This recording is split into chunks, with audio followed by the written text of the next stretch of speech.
A big pressure campaign is underway here at the White House, targeting House Republicans and the release of the Epstein files. Now, clearly, Speaker Mike Johnson said there will be a vote next week by the full House whether to vote to release the Epstein files, calling on the Department of Justice to release the files. Clearly, the White House does not want that to happen. That became clear on Wednesday when there was an extraordinary meeting that was held here at the White House. The Attorney General, the Deputy Attorney General, the FBI Director, all met with one member of Congress, Lauren Boebert of Colorado, urging her to not sign on to this, what's called a discharge petition. That is basically voting to allow the House to have a bigger vote. She said that, look, she is going to support the release of the Epstein files. So this extraordinary meeting here at the Situation Room in the White House clearly did not go as planned. But for the next week, this pressure campaign is still so important because the White House does not want there to be some major defection of House Republicans to vote for the release of this file. So for all the efforts that President Trump has done to try and move beyond Jeffrey Epstein, that still very much hangs over him, at least for the next week.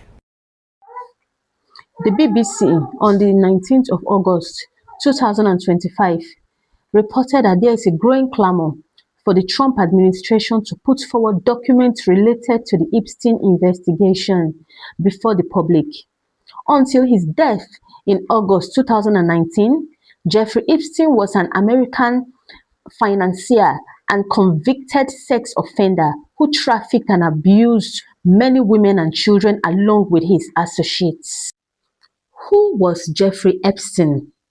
Jeffrey Epstein was born January 20th, 1953 in Brooklyn, New York, USA. He died in August 10th, 2019 in Manhattan. He was an American financier and a convicted sex offender who was accused of serious sex trafficking of women and girls.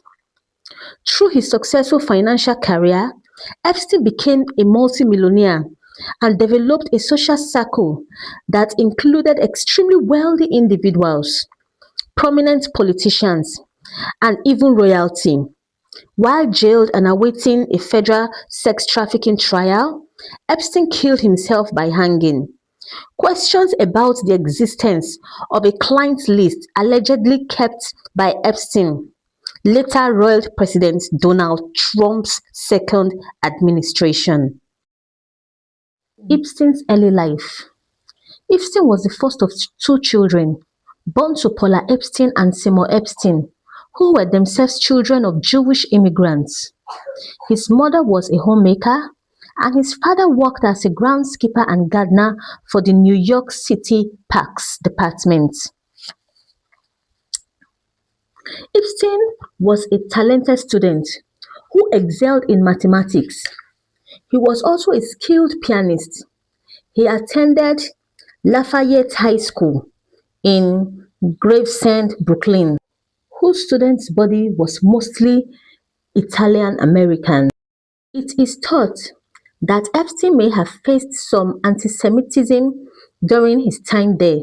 He graduated in 1969, having skipped 2 grades. Later that year, he enrolled at the Cooper Union for the Advancement of Science and Art, where he studied until 1971, when he transferred to the Courant Institute of Mathematical Sciences at New York University. He studied at New York University for 3 years, but he did not graduate. In 1974, despite not having received a degree, Epstein began teaching physics and mathematics at the private Dalton School in Manhattan, many of whose students belonged to some of the wealthiest families in the country. During his tenure at Dalton, Epstein behaved inappropriately.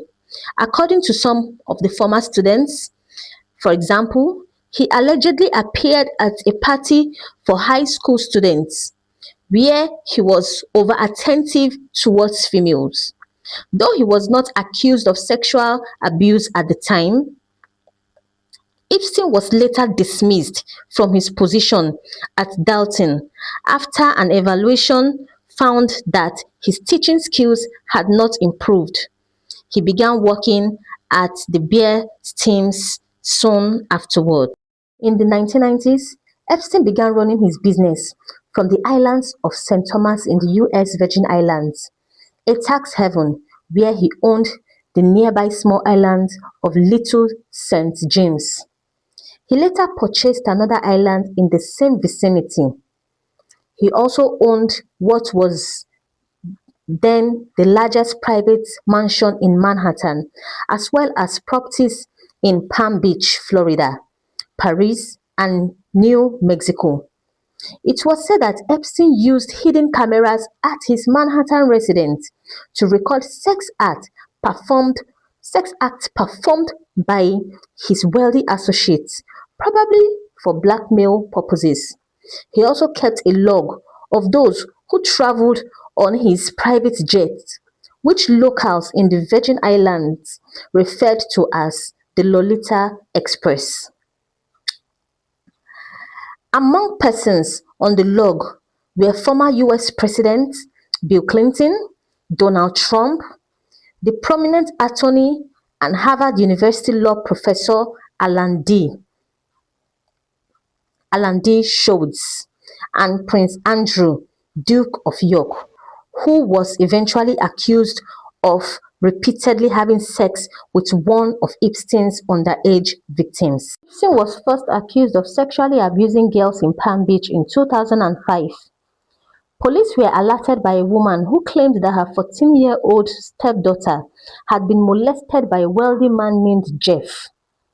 The Police Bureau of Investigation (FBI) was soon involved.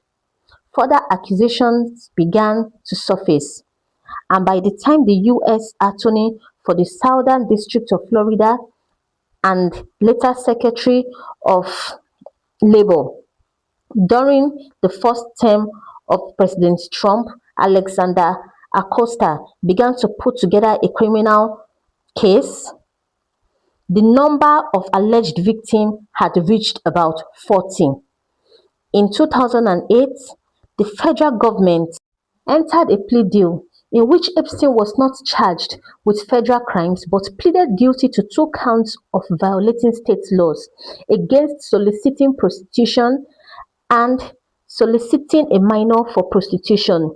He served 13 months in prison with a provision that allowed him to spend 6 days a week in his Palm Beach office. Costa later stated that the deal was lenient because intelligence officials had told him to back off Epstein at the time, signaling that the money manager was of some importance to another federal case.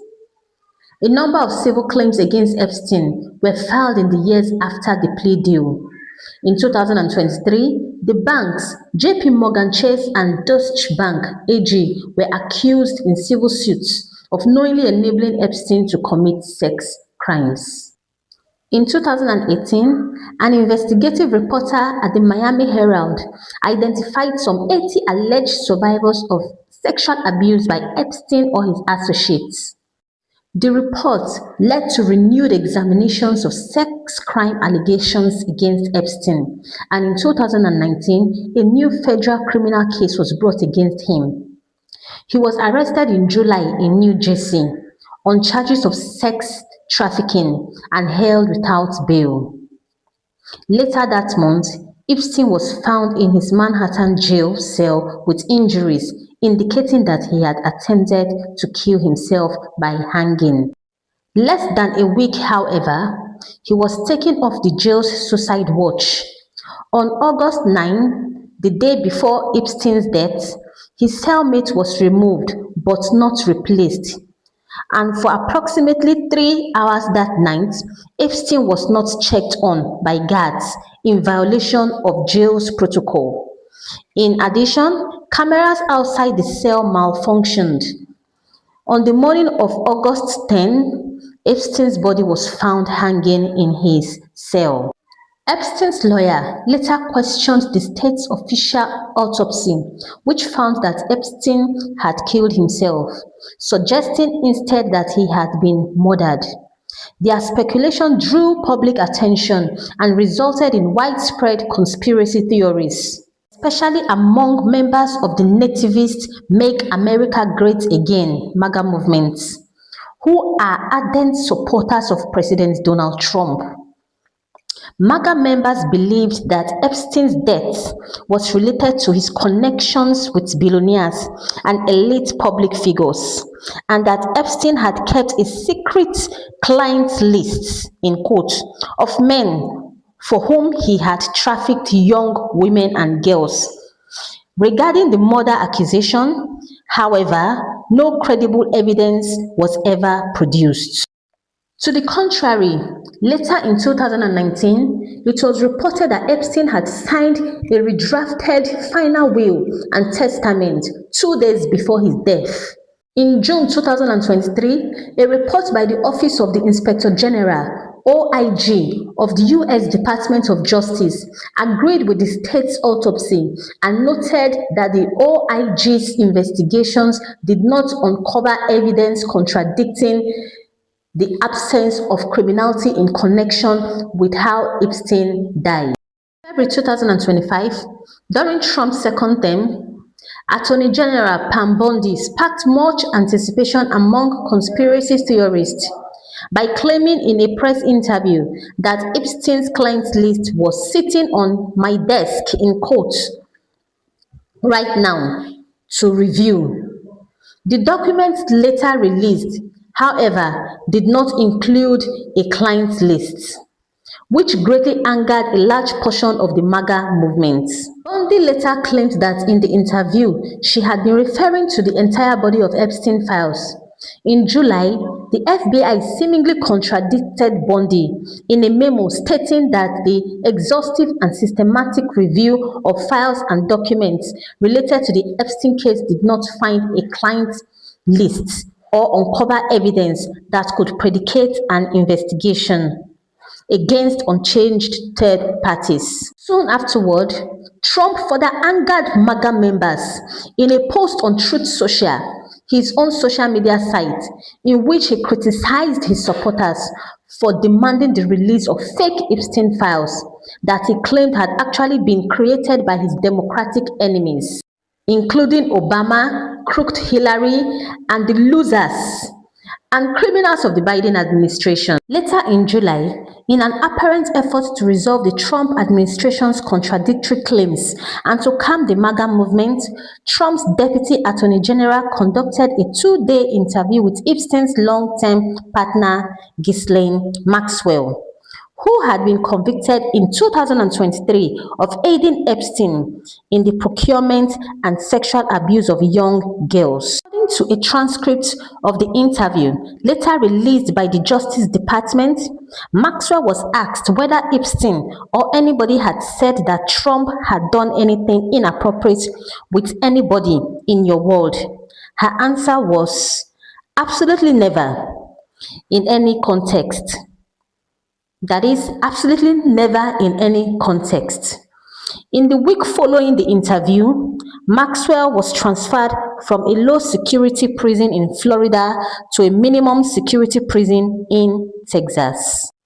In November 2025, Democratic members of the House Oversight Committee released a set of emails written by or sent to Epstein and obtained through a subpoena of Epstein's estate in August.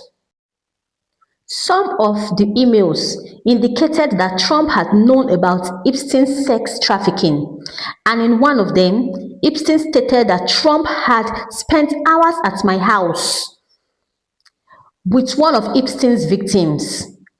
About 2 hours after the release of the emails, Republican members of the committee made public some 20,000 documents also received from Epstein's estate.